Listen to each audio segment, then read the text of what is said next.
Shalom, shalom, bien-aimés dans le Seigneur, j'espère que vous allez bien. Et voici une fois de plus votre sœur Emma Blessings. Aujourd'hui, je viens avec une courte exhortation que j'intitulerai Stop à la comparaison et place au contentement.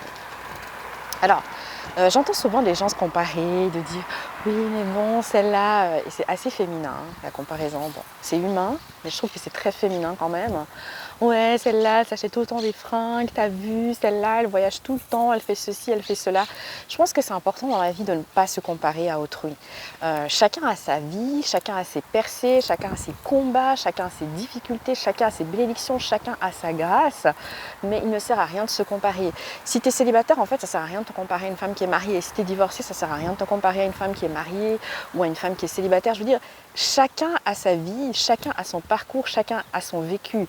Et au travers du vécu et de la situation actuelle que l'on a, on ne peut pas se comporter de la même manière parce qu'on vit des choses qui sont différentes. Et à chaque saison de la vie d'une personne est attachée une grâce particulière ou une bénédiction particulière. C'est pour ça que ça ne sert à rien d'être envieux, jaloux de la vie des personnes. Parce que comme je le disais encore hier, Dieu fait pleuvoir aussi bien sur les justes que sur les injustes. Et la bénédiction de l'Éternel, elle est là pour tout le monde. Que tu sois séparé, divorcé, célibataire, marié, la bénédiction de l'Éternel, elle est là. Maintenant, il faut en être conscient et vous avoir la saisir. Donc, il faut arrêter de se comparer. Une femme mariée, elle ne va pas s'habiller de la même manière qu'une femme qui est que célibataire, etc. Je veux dire, on ne peut pas comparer ce qui n'est pas comparable. Et tu ne peux pas demander à une personne qui n'est pas dans la même saison que toi de se comporter de la même manière que toi. Non, ça n'existe pas. Parce que à chaque saison, sont rattachées des grâces particulières. À chaque saison est associée aussi, on va dire, une humeur qui sera peut-être aussi différente, qui ne sera pas la même. Donc je pense que c'est important de ne pas se comparer et de ne pas demander aux autres d'être comme nous on est, sous prétexte que nous, ça nous arrangerait davantage en fait. C'est très humain comme réaction, mais au final, c'est pas la bonne réaction. Parce que chacun finalement a sa vie, chacun ses combats, chacun a sa relation personnelle avec Dieu. Et c'est pas à nous de juger les gens en fait. Tant qu'on n'a pas été dans leur basket, c'est très compliqué de savoir pourquoi ils agissent comme ils agissent, pourquoi ils réagissent de la manière dont ils réagissent. Et je pense qu'il y a des choses, il faut les vivre pour pouvoir les comprendre. Typiquement, moi aujourd'hui, en qualité de maman qui élève seule ses enfants, après avoir été mariée 12 ans, il y a des choses que je comprends mieux maintenant quand je vois une mère célibataire ou quand je vois une femme divorcée parce que je suis passée par là.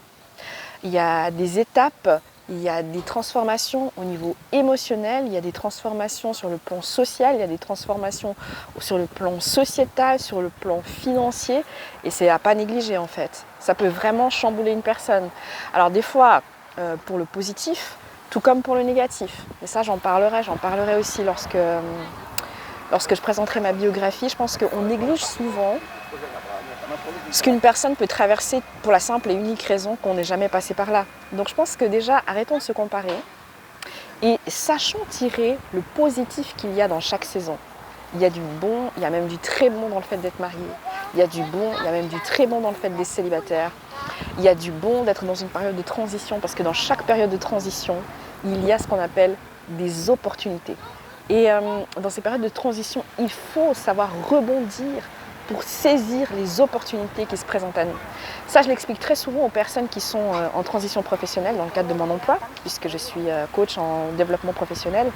Je leur dis toujours, dans cette transition dans laquelle vous êtes, vous avez l'impression que vous êtes au plus bas, mais en fait, c'est l'occasion de saisir des opportunités pour pouvoir rebondir. Donc, il faut,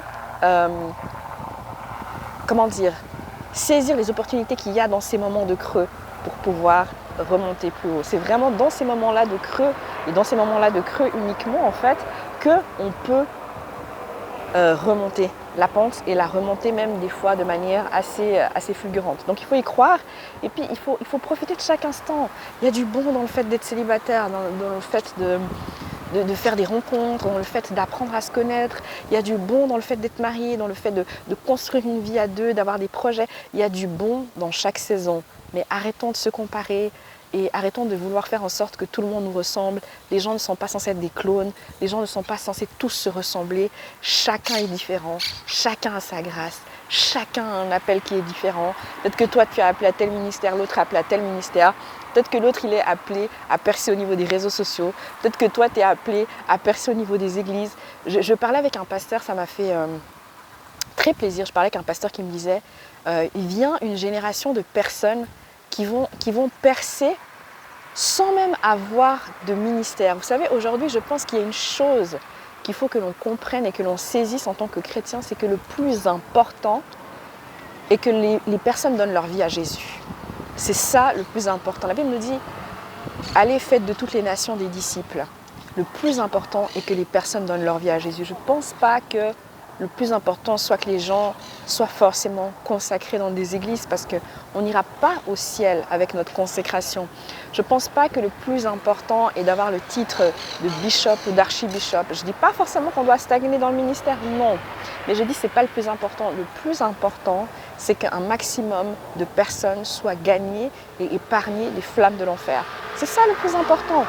Maintenant, si toi, pour ton appel, tu dois être amené plutôt, je ne sais pas moi, à côtoyer la sphère des célébrités, si toi tu dois être plus amené à influencer le milieu de la mode, ben gloire à Dieu, chacun a son appel et on va tous influencer et inspirer dans des sphères qui sont différentes. Mais ce n'est pas parce que ton appel n'est pas le mien que forcément il est meilleur, il est inférieur, il est supérieur. Je pense qu'en Christ, il n'y a pas ça.